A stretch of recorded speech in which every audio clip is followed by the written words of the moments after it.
So let's talk about patograph.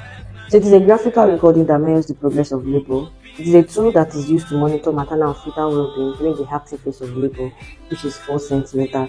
So you want to note that you cannot start patograph until the labor has reached its active phase. So here are some hints on how you want to plot your patograph. The first one is cervical dilatation.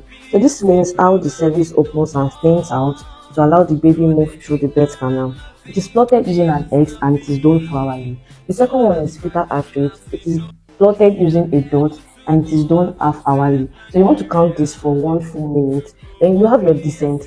Descent is used to assess the engagement and descent of the head using the rule of 5. So you want to place your palm above the pelvic brim. So 5 fingers are accommodated, which is your starting point, from 5/5 to 4/5 to 3/5 and to 2/5 until you can no longer feel the head anymore. So when it is 2/5, the head is engaged, and this is usually done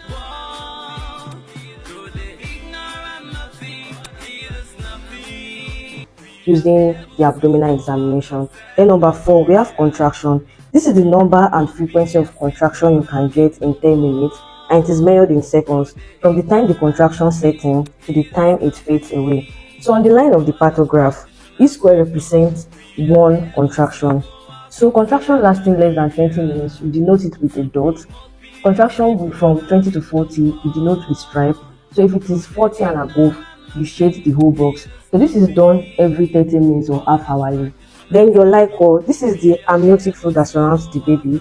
If it is clear, you write C. If it is meconium stain, you write M.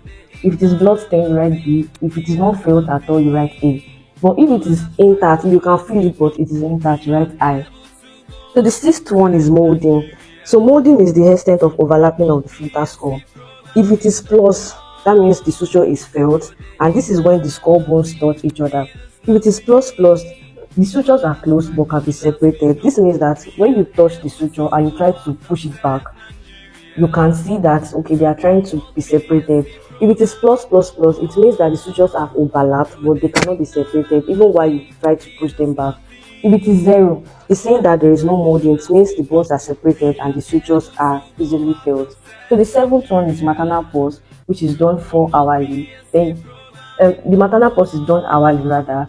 The maternal blood pressure is done 4 hourly, and the maternal temperature can be done 2 hourly or 4 hourly as you like. Then the 8th one is vaginal examination. This is done 4 hourly from active phase. So in the next video, we'll be going over different scenarios on how to plot our patograph using the graph, and we'll be talking extensively on how to do it.